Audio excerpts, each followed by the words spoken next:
देखा शनिदेव, आपकी वक्र दृष्टि का मुझ पर कोई प्रभाव नहीं हुआ। प्रभु, आपके वरदान के कारण मेरी वक्र दृष्टि के प्रकोप से ना तो कोई देव सुरक्षित रह सकते हैं, न ही मानव, दानव और ना ही स्वयं आप प्रभु। मेरी वक्र दृष्टि का ही प्रभाव था जो आपको कैलाश धाम छोड़कर इतने समय तक वन वन भटकना पड़ा और अंत में एक वृक्ष की कोटर में शरण लेनी पड़ी। परंतु मुझे सत्य का आभास है प्रभु, और सत्य ये है कि आज आपने मेरी वक्र दृष्टि के प्रभाव को सार्थक कर इस संसार में मेरी मान्यता को और वृद्धि दे दी। इस आशीर्वाद के लिए मैं आपका कोटि कोटि धन्यवाद करता हूं प्रभु। आशीर्वाद भी उसे ही प्राप्त होता है जो उसके योग्य होता है, और इस संसार में आपसे योग्य और कौन है। आज से चिरकाल तक आपको आपके न्याय के लिए जाना जाएगा।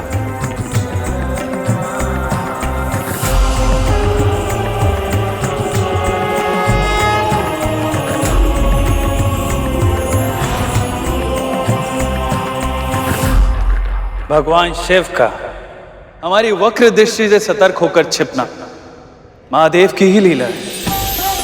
भगवान शिव हमारे गुरुदेव हैं और वो ये भली भांति जानते हैं यदि एक गुरु ही शिष्य का सम्मान नहीं करेगा तो इस संसार में कोई उस शिष्य का सम्मान नहीं करेगा।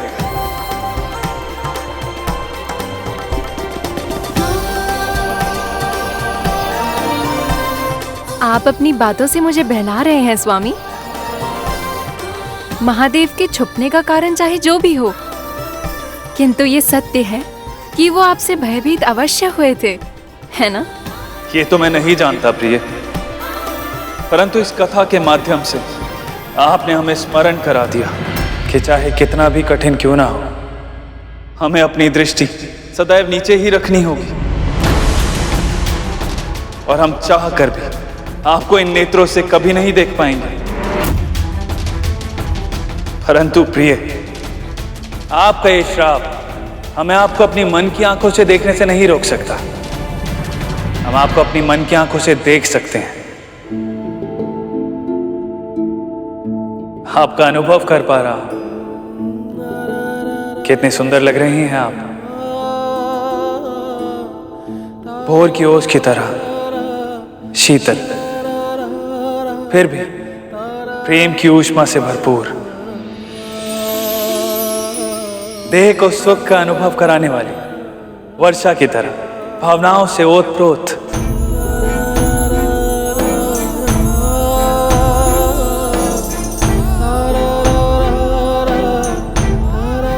महाराज, हम पर आक्रमण हुआ है।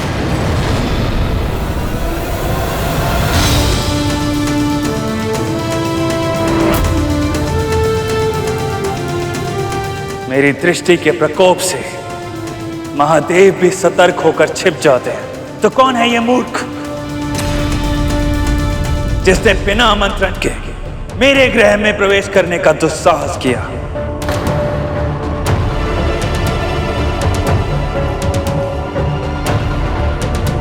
हे महादेव, अब किसके जीवन पर इनकी वक्र दृष्टि का प्रकोप पड़ने वाला है?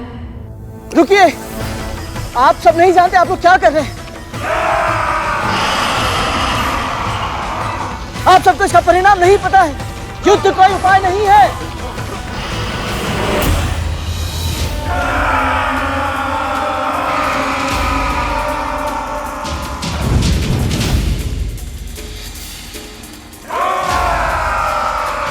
आप दोनों समझ नहीं रहे कि हम ये कितनी बड़ी भूल कर रहे हैं। मैं कह रहा हूं रुक जाइए, अब भी समय है। मैं कहता हूं रुक जाइए।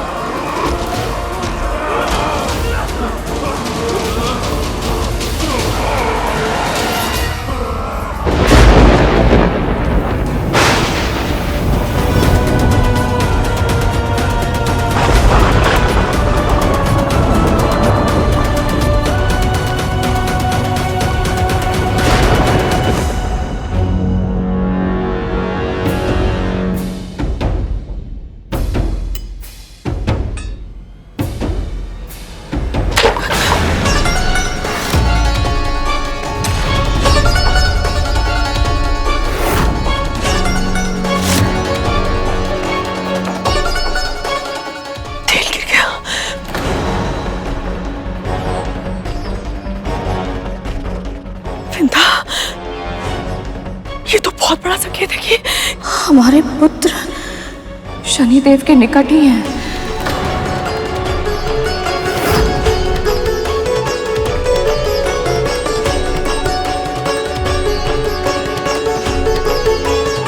अवश्य है गरुड़, जानबूझ के हमारे भाइयों को अपने साथ लेकर गया। शनिदेव की वक्र दृष्टि उन पे पड़े। और पहले भी कह चुकी हूँ मैं, एक बार फिर से कहती हूँ, मेरा गरुड़ ऐसा कोई कार्य नहीं करेगा जिससे उसके किसी भी भाई का अहित हो।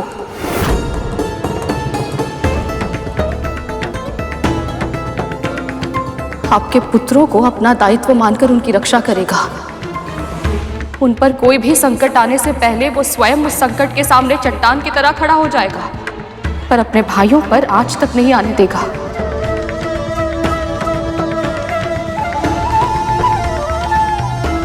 बस हमारे पुत्र कुछ ऐसा ना कर दें जिससे शनिदेव रुष्ट हो जाए।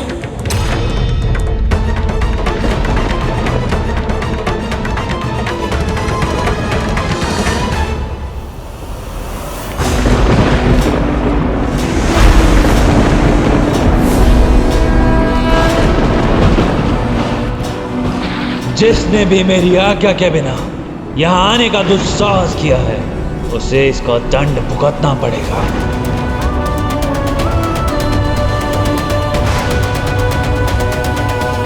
ये कैसा विचित्र परिवर्तन है वातावरण में, कहीं कुछ अनर्थ तो नहीं होने वाला है?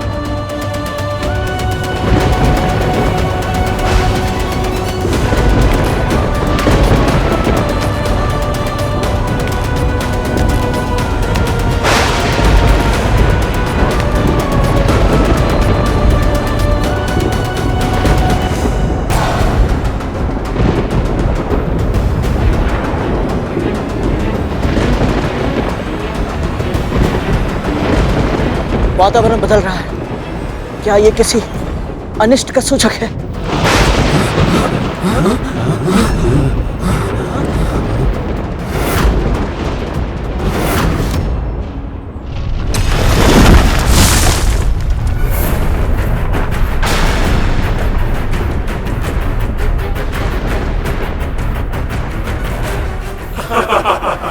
संभल कर, इसके किनारे बहुत तीक्ष्ण हैं।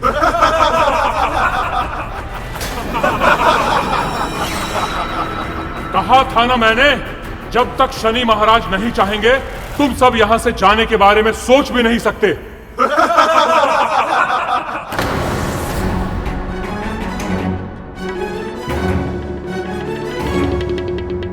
ऐसी कठिन परिस्थिति में क्या कर सकता हूं मैं?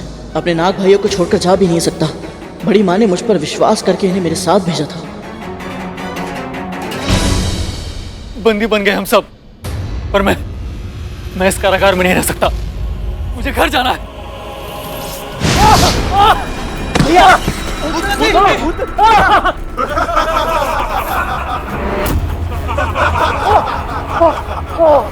क्या लगा था तुम्हें? ये कोई साधारण हिम है? शनि ग्रह है ये। कोई भी वस्तु जैसी दिखाई देती है वैसी होती नहीं, और जैसी होती है वैसी दिखती नहीं। जैसे तुम सब जीवित हो, इसका अर्थ ये नहीं कि तुम सुरक्षित भी हो। बस अब यही समझ लो कि शनि महाराज ने अभी यह निर्णय नहीं लिया है कि तुम्हें कौन सा दंड दें और कौन सा नहीं। अब हम क्या करें? तुम तो इतने शक्तिशाली हो गरुड़, शीघ्र ही हम यहाँ से बाहर निकालो, नहीं तो। शनिदेव की शक्ति के सामने मेरी शक्ति किसी योग्य नहीं है, और इस ग्रह का गुरुत्वाकर्षण इतना अधिक है कि अपना पूरा बल लगाकर यहाँ से उड़ना तो दूर, मैं अपने पंख भी फड़फड़ा नहीं सकता। तो हमें क्या करना चाहिए? समर्पण।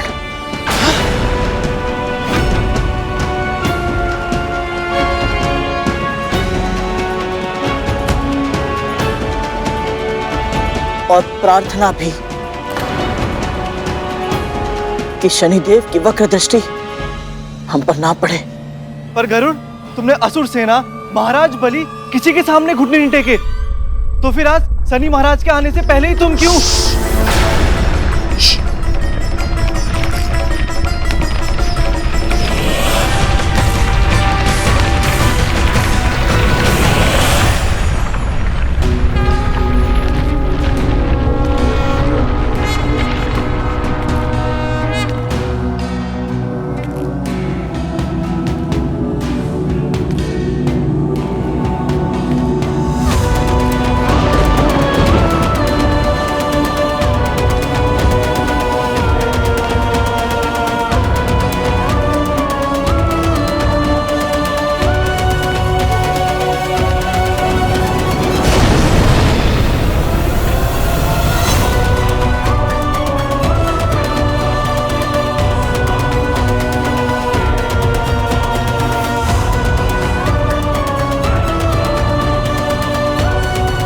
समस्त संसार को यमराज से भय लगता है, परंतु वो तो वरदान है। वो आते हैं, प्राण लेते हैं और चले जाते हैं, पर मैं श्राप हूं।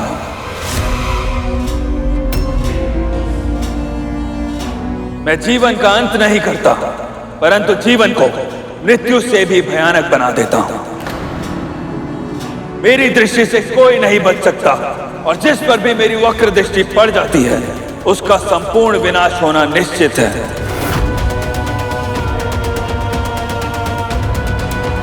फिर भी तुम यहां आ गए मेरे सामने।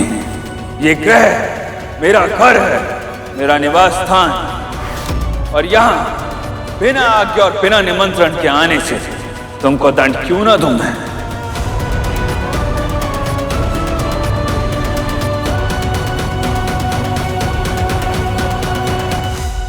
तेरा चौथा संस्कार है दृष्टि नीचे रखना।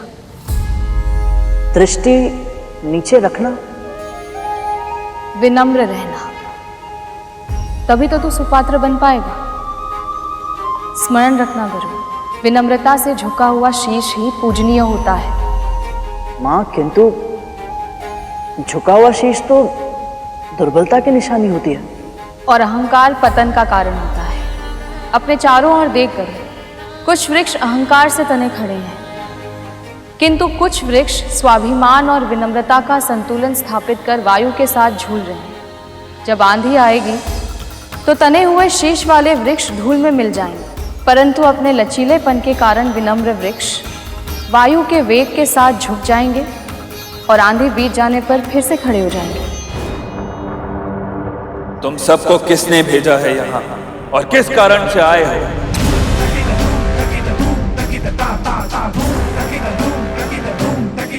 शीघ्र बताओ, अन्यथा मेरा प्रकोप सहने के लिए तैयार हो जाओ।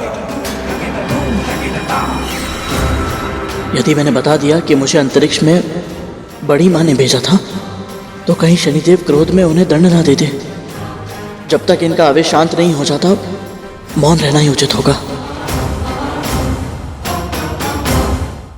गरुड़ ऐसे ही मौन रहेगा या कुछ बोलेगा भी? मैं भी वही सोच रहा था तक तू कि कुछ बोलता क्यों नहीं है, क्यों नहीं बताता कि हम तो यहाँ पर आना ही नहीं चाहते। वो तो इस ग्रह की गुरुत्वाकर्षण शक्ति ने हमें यहाँ पे खींच लिया। दोष हमारा नहीं है, इस ग्रह का है।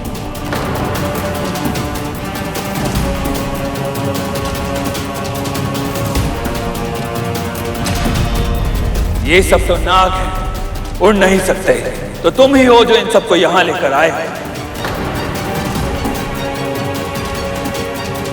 और यहां जो कुछ भी हुआ उसका दायित्व तुम्हारा है। यदि इसी क्षण तुमने मुझे सत्य नहीं बताया तो मैं तुम पर अपनी वक्र दृष्टि डालने के लिए विवश हो जाऊंगा।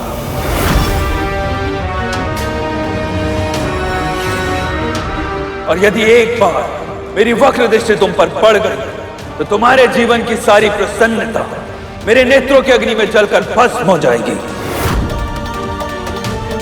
और फिर कभी तुम अपने किसी भी उद्देश्य को पा नहीं पाओगे और कभी भी किसी भी कार्य में सफल नहीं हो पाओगे।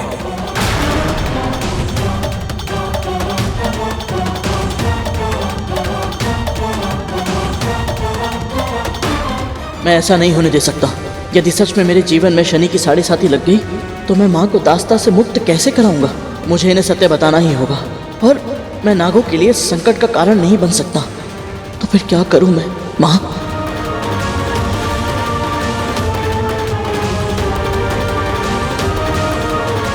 घबराओ मत पुत्र।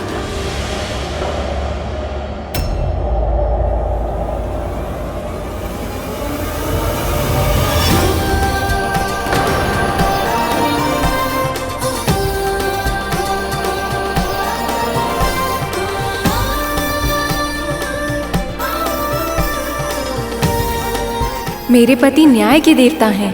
यदि तुमने कुछ भी अनुचित नहीं किया है तो इनसे भयभीत होने की कोई आवश्यकता नहीं है। जो भी मन में है स्पष्ट रूप से कहो।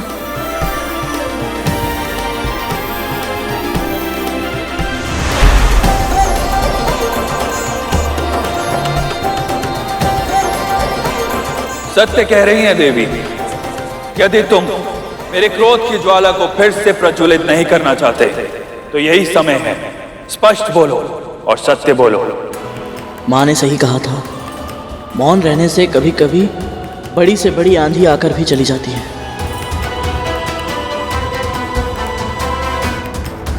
शनिदेव और देवी धामिनी को महर्षि कश्यप और माँ विंता के पुत्र गरुड़ का सादर प्रणाम। सत्य ये है कि मैं अपनी बड़ी माँ के आदेशों का पालन करते हुए अपने नाग भाइयों को सूर्यलोक लेकर जा रहा था, परंतु उल्कापिंडों की वर्षा के कारण हम अपना पथ भटककर यहाँ आ पहुंचे। आपके सैनिकों ने हमें शत्रु समझा और हमें बंदी बनाने का प्रयास किया, और मेरे नाग भाइयों ने भी अपने स्वभाव अनुसार इनका विरोध किया, और यह युद्ध कब आरंभ हो गया पता ही नहीं चला। परंतु शनिदेव, मेरे और मेरे भाइयों के मन में इस ग्रह के निवासियों के लिए कोई दुर्भावना नहीं है, बल्कि मुझे तो ऐसा लगता है कि अवश्य ही मैंने कोई शुभ कार्य किए होंगे कि मुझे आपके दर्शन करने का अवसर प्राप्त हुआ। मैं धन्य हुआ देव। मेरे दर्शन करना तो दूर, समस्त संसार मेरी छाया से भी परे रहना चाहता है, और तुमने कहा तुम्हें हमारे दर्शन करके अच्छा लगा। यदि तुम हमसे भेंट करके इतने ही प्रसन्न हो तो अभी तक मौन क्यों थे? मैं मानता हूँ शनिदेव कि आपके विश्राम में बाधा डालने के बाद, आपके हाथ में त्रिशूल देखने के बाद मैं कुछ समय के लिए भयभीत अवश्य हो गया था, परंतु आपके विषय में मेरी माँ ने मुझे जो कुछ बताया है उसका स्मरण करने के बाद आप मेरे लिए भय का कारण नहीं, वंदनीय है। शनिदेव, मेरी ही तरह आपने भी अपने जन्म से पहले अपनी मां की पीड़ा को न केवल पहचाना बल्कि उसे सहन भी किया। तो भला दूसरों की पीड़ा को अपनी समझकर सहन करने वाले आप किसी और के लिए भय का कारण कैसे हो सकते हैं? मेरी मां की तरह आपकी मां को भी उनके अपनों ने बहुत पीड़ा पहुंचाई है, पर फिर भी ना तो वो धर्म के मार्ग से हटी और ना ही आप। सत्य तो ये है कि बचपन में अनेक कष्ट सहने के बाद जीवन में उन्नति पाने के लिए आपने बहुत कठिन तपस्या की शनिदेव, तब जाकर आपको न्यायाधीश का पद प्राप्त हुआ। इसलिए हर मातृभक्त को आपका अनुकरण करना ही चाहिए। यदि तुम्हें लग रहा है कि हमारी प्रशंसा करके तुम और तुम्हारे सभी नाग भाई हमारे प्रकोप से बच सकते हैं तो ये तुम्हारी भूल है।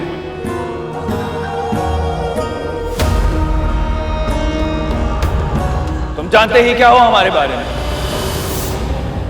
मेरी माँ ने आपके विषय में मुझे बहुत कुछ बताया है शनिदेव।